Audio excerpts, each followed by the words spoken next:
So, you've always wanted to learn how to meditate, but really don't know where to begin? Maybe you find the idea of meditation intimidating, like, aren't I just supposed to stare blankly at a wall and not think? My mind's too crazy! How on earth am I supposed to ever meditate? Can't tell you how often I hear those sort of things, like all the time. But in all honesty, meditation is one of the very best things you can do for your well-being, your sense of peace in life, your sense of joy in the world, being present, being more productive, engaging well, gaining greater insights about yourself and why you do what you do and other people, and like making your life feel magical. Like honestly, that's for me what meditation does.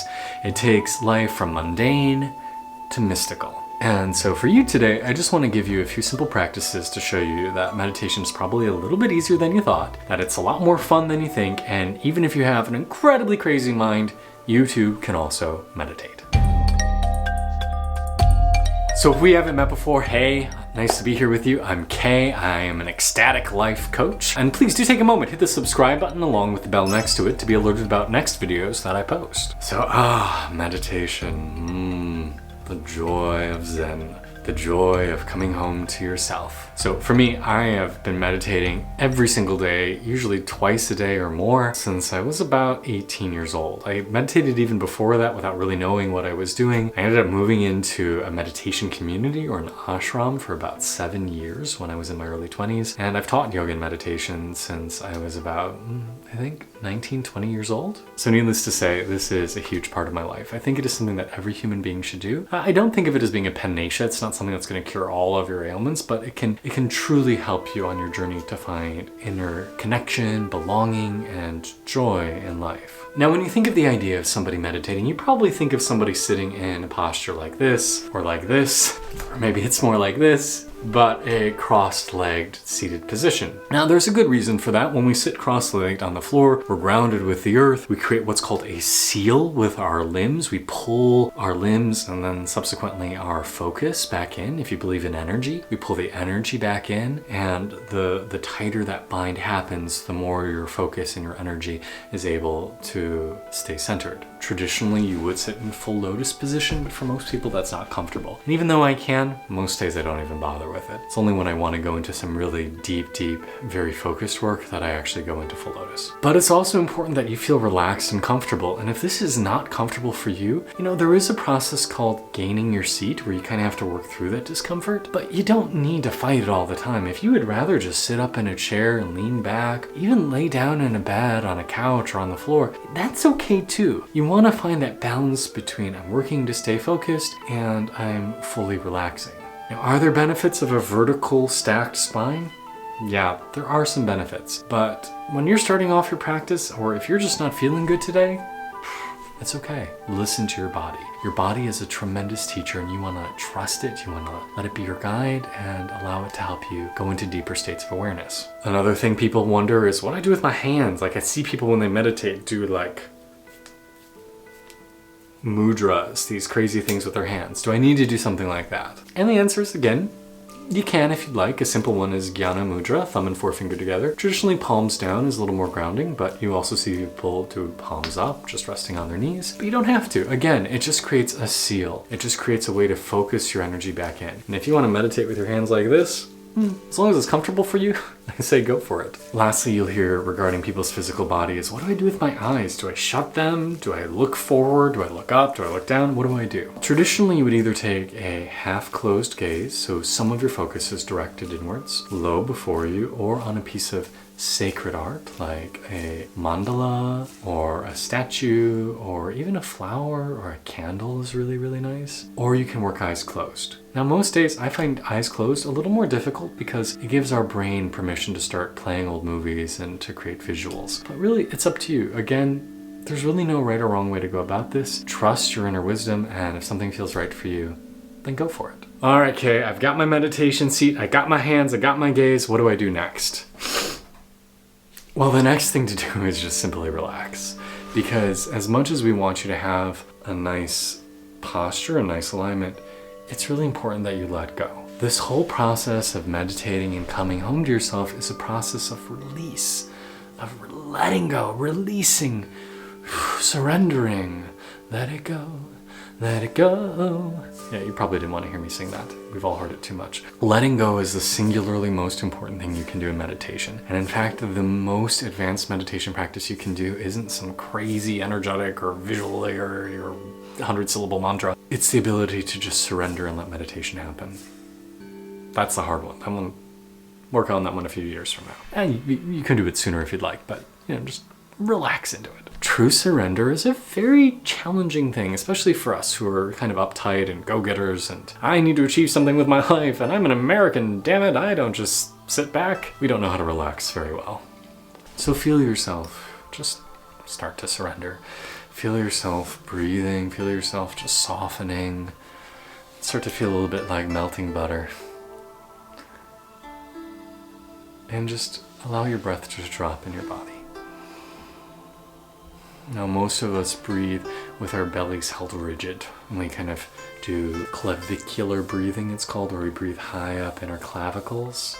That generates a stress response in the body and causes us to produce more cortisol, or stress hormone, as well as adrenaline. And those things, when they run on high for extended periods of time, not so good. It can cause high blood pressure, heart disease, diabetes, cancer, like a whole list of bad things. We need it in small amounts. It gets us going in the morning, it gets us running if we're being attacked by a tiger, but overall we want to calm down. And breathing slow and deep actually stimulates the vagus nerve, the longest nerve in the body, which in turn gets the parasympathetic nervous system going, the brake pedal for the nervous system.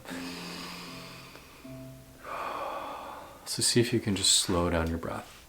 Something I often say to myself when I begin my meditation is soft belly, soft belly, soft belly. If you've ever seen a baby or an animal breathing, when they inhale, their belly expands, on their exhale, their belly contracts. Alas, we grew up in a culture that said small waists are more attractive, keep it sucked in. It's not how we're meant to be. So let yourself just breathe and don't use too much force, just allow it to happen.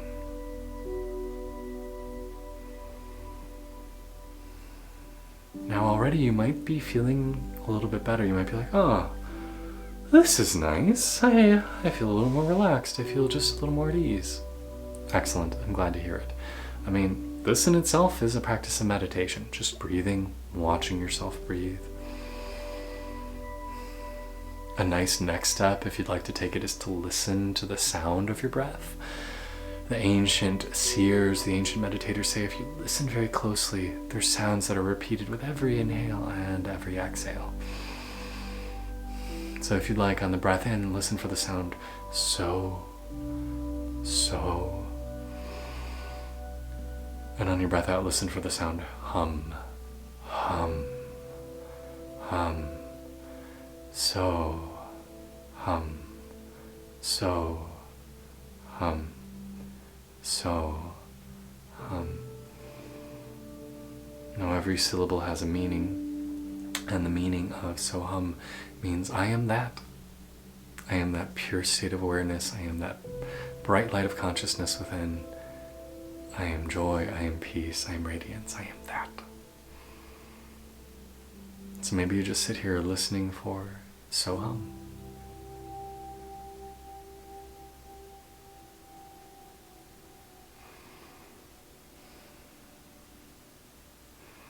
Or another thing, if you'd like, is start to bring your focus, your mind's eye, down to the very middle of your chest. There's different names for this in different traditions. I tend to call it the Anahata chakra, or the heart center. Some say the heart is the hub of all sacred spaces, and that when we go there, we find pure consciousness, we find our soul, we find God, we find creation, whatever you want to call it. So maybe you feel your consciousness drop out of your forehead, through your face, down your throat. You can swallow if you feel tight here. And bring it in right to that Iron Man spot, right in the middle. And sometimes when you start to focus in the heart, you might have to break through some crusty bits. You might feel some tension, some emotion, some just weirdness. Just keep letting go. You can keep doing whatever you're doing if you want to keep instructing the belly to soften, if you keep wanting to listen for so hum, if you just want to focus here in the heart, that's all right.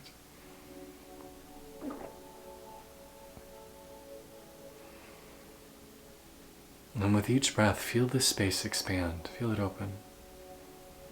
Like a lotus flower blooming, getting ever bigger. Like a ball of light, a sun dawning. With every inhale, expand out. And out. And out till you fill up the whole room. Till your heart becomes as vast and as beautiful as a clear blue sky, stretching horizon to horizon.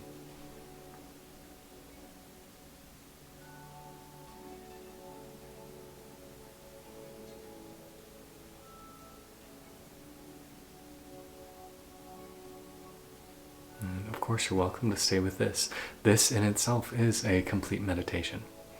But if you want one more thing to do today, you can start to follow the flow of the breath and the flow of what is called our subtle energy, or the more or less electrical current that runs through each of us. If you'd like to do that, inhale, breathe in, come down to the heart like we've done, but then drop lower through the belly and down towards the sex organs, down towards the pelvis. If you're a man, breathe into where the lingam, the genitals, enter the body. If you're a woman, just think about 2 to 3 inches up from your base and 2 inches within. Inhale to this spot, and then exhale down into the pelvic floor, and then up the spine to the crown of your head. And then this circuit of inhaling down the front, exhaling to the base and up the back to the top, is a type of circular breathing, and it reinforces the natural current that already happens with us. So you're welcome to stop anywhere along this way. Just watch yourself breathe, listen for the sound of the breath, try to feel your heart, or eventually start to move that energy through your circuit.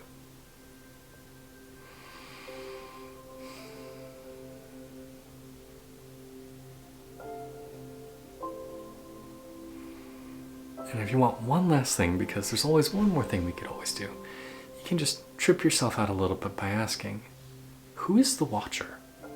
Who is that is observing my breath, that is observing my thoughts, that is observing all of these things going on? Because if somebody is watching all of this, then those things can't be me. I can't be my breath. I can't be my mind. I can't be these noises, these actions.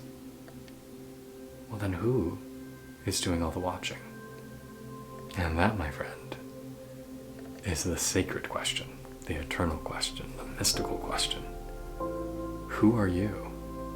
Because eventually the answer you'll find is, perhaps you are divinity. Please feel free to just sit here and breathe for as long as you'd like. It is an honor to get to share a little practice with you today. I'm Kay, this is Ecstatic Self. If you love this kind of work, feel free to join us on Patreon, patreon.com/ecstaticself, or consider working one-on-one with me, ecstaticself.com. You can also check out my book, Journey to the Ecstatic Self, where you'll find over a dozen meditations. It's a pleasure to be here.